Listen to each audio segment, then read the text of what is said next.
సిరిసిల్ల జిల్లా కేంద్రంలోని BRS party కార్యాలయంలో కార్యకర్తల సమావేశంలో మాజీ మంత్రి కేటీఆర్ పాల్గొన్నారు. ఈ సందర్భంగా కేటీఆర్ మాట్లాడుతూ కాంగ్రెస్ ప్రభుత్వం ఏర్పడి 13 నెలలు గడిచిన 6 గ్యారంటీలలో అర గ్యారంటీ మాత్రమే అమలైందన్నారు. రానున్న ఎన్నికల్లో ప్రతి గ్రామంలో బీఆర్ఎస్ జెండా ఎగురవేయాలని అన్నారు. ఈ సమావేశంలో బీఆర్ఎస్ నాయకులు కార్యకర్తలు పాల్గొన్నారు. ఈ సంవత్సరం మనకు స్థానిక సంస్థల ఎన్నికల సంవత్సరం కాబోతా ఉన్నది. ఖచ్చితంగా ఎవరెవరైతే సర్పంచ్గా పోటీ చేయాలనుకుంటున్నారో, ఎవరెవరైతే ఎంపీటీసీగా పోటీ చేయాలనుకుంటున్నారో, ఎవరెవరైతే జిల్లా పరిషత్ కు కౌన్సిలర్గా పోటీ చేయాలనుకుంటున్నారో, ఎవరెవరైతే సింగిల్ విండో డైరెక్టర్గా పోటీ చేయాలనుకుంటున్నారో వాళ్ళందరితో నా ప్రార్థన ఒకటే. ఇప్పుడే గొప్పల ఈశ్వరన్ ఒక మంచి మాట చెప్పి, ప్రేక్షక పాత్ర వహించకండి అంటే చూసుకుంటా కళ్ళపై కూర్చోకుండ్రి. అన్యాయం జరుగుతుంటే ప్రజల తరఫున కొట్లాడాలి, నిలబడే క్రమంలో కేసులైనా పర్వాలేదు, ఏదైనా పర్వాలేదని కేసులై ప్రజల కోసం నిలబడితేనే ఆయన నాయకుడు అయితే తప్ప, లీడర్ అయితే తప్ప ఎవరు పడితే వాళ్ళు కాదు. అందుకే మీతో ప్రార్థన, ఎవరెవరైతే ప్రజా ప్రతినిధులు కావాలనుకుంటున్నారో గట్టిగా తిరగాలి, గట్టిగా మాట్లాడాలి, గట్టిగా నిలబడాలి. ఆ క్రమంలో అయితే 1-2 కేసులు ఏం ఫరక్ పడుతుంది? ఏం పీకగలుగుతారు చిక్కినాయుడు?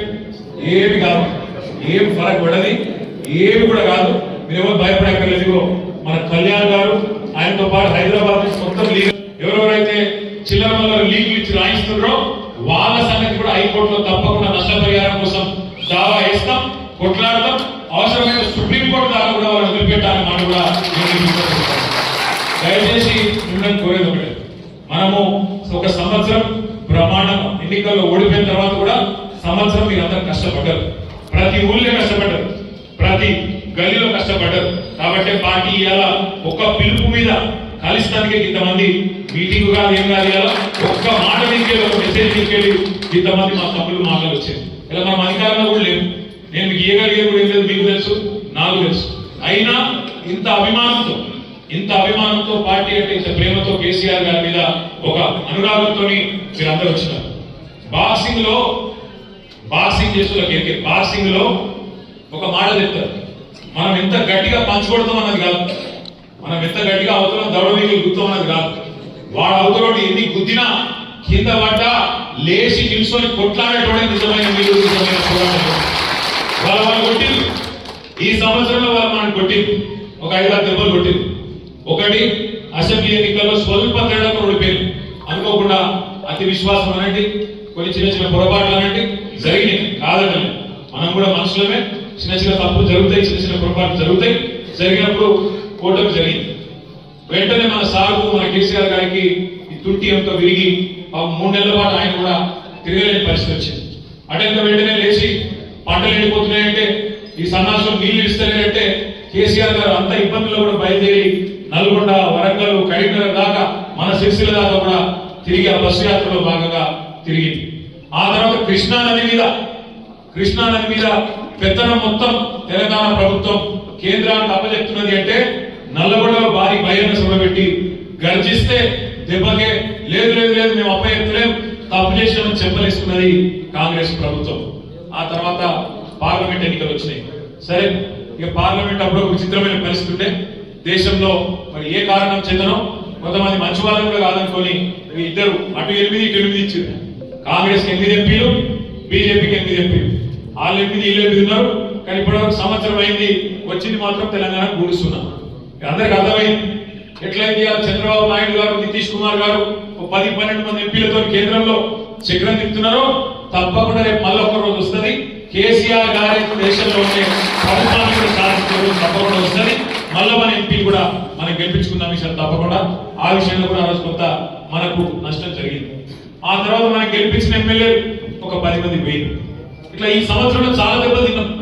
కానీ ఎంత దెబ్బతిన్నా, ఎన్ని రకాలుగా ఇబ్బంది పడ్డా, ఒకటి మాత్రం పక్కాగా జరిగింది. వాళ్ళకు కూడా, కాంగ్రెస్ వాళ్ళకు కూడా నిద్ర లేని రాత్రులు అంటే ఏంటో అది కూడా మనమే చూపెట్టినవి. ముఖ్యమంత్రి మాటలు చూడదు, కాంగ్రెస్ మంత్రుల మాటలు చూడదు. ఒక్క రోజున కేసీఆర్ చెప్పం లేకుండా ఒక్క స్పీచ్ ఉంటుందా? కేసీఆర్ పేరు తీయకుండా, బీఆర్ఎస్ సోషల్ మీడియా తిట్టకుండా ఒక్క ఉపన్యాసం ఉండదా ముఖ్యమంత్రి? ఏడవైనా ఒకటే ఏడుపు, ఎక్కడ పోయినా ఒకటే ఏడుపు, ఒకటే రాదు.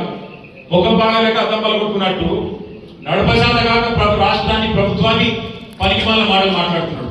ఎంత పచ్చి అబద్ధాలకు ఈ ముఖ్యమంత్రి అంటే నిన్న మాట్లాడిన మాట ఒక్క నిమిషంలో మీకు చెప్తా, మీకు అర్థమవుతుంది. ముఖ్యమంత్రి అంటోడు ఒక రాష్ట్రానికి పెద్ద మనిషి. ఆ పదవిలో కూర్చున్నాక రాష్ట్రం మొత్తం నాది అని మాట్లాడాలి. ఈ రాష్ట్రం మంచిగున్నది, ఇంకా మంచిగా చేస్తా అని చెప్పాలి. ఏమన్నా లోపల చిరిగిపోయిన బలి వేసుకున్న మీకే మాత్రం మంచిగా చేసుకుని మంచిగానే ఉన్నా అని చెప్పాలి. కానీ ఈయన ఎంత అవలగాడంటే రాష్ట్రం దివాలా తీసింది, రాష్ట్రం అప్పులపాలైపోయింది, నా పరిస్థితి మొత్తం ఎక్కిపోయింది కానీ చెప్పుకుంటాడు ఎవరన్నా కదా. నన్ను నిజం ఉందా? వచ్చే అబద్ధం. వాస్తవం ఏంది? ముఖ్యమంత్రి కనీసం లెక్కలు చెప్పినప్పుడు సరిగ్గా చెప్తలేదు. వాస్తవం ఏంది? తెలంగాణ ఏర్పడిన నాడు 2014లో కాంగ్రెస్ ప్రభుత్వం మనకు అప్పచెప్పినాడు. ఏది ప్రభుత్వాన్ని మనకు అప్పచెప్పినాడు? 369 కోట్ల రెవెన్యూ మిగులుతోని మనకు అప్పచెప్పిన, రెవెన్యూ సర్ప్లస్ తోని మనకు అప్పచెప్పింది. మనం దిగిపోయినాడు 2022-23లో. ఆనాడు మనకు 369 కోట్ల రెవెన్యూ మిగులుతో అప్పచెప్తే మనం వాళ్ళకు తిరిగి అప్పచెప్పినాడు 5,944 కోట్ల రెవెన్యూ మిగులుతోని వాళ్ళకు అప్పచెప్పింది. రెవెన్యూ మిగులు అంటే ఏంటి మీకు అర్థమయ్యే భాషలో చెప్తాను. ఇప్పుడు రాష్ట్ర ప్రభుత్వానికి రాబడి ఉంటుంది, ఆదాయం ఉంటుంది, ఖర్చు ఉంటుంది. రెవెన్యూ రిసీట్ అంటారు, రెవెన్యూ ఎక్స్పెండిచర్. ఆదాయం ఖర్చు. ఆదాయం ఖర్చు కంటే ఎక్కువ ఉంటే మిగులు ఉంటుంది, రెవెన్యూ మిగులు. ఆ ఖర్చులు ఏమేమి ఉంటుంది రెవెన్యూ ఎక్స్పెండిచర్లో? ఏముంటుందంటే జీతాలు, పెన్షన్, అప్పులు,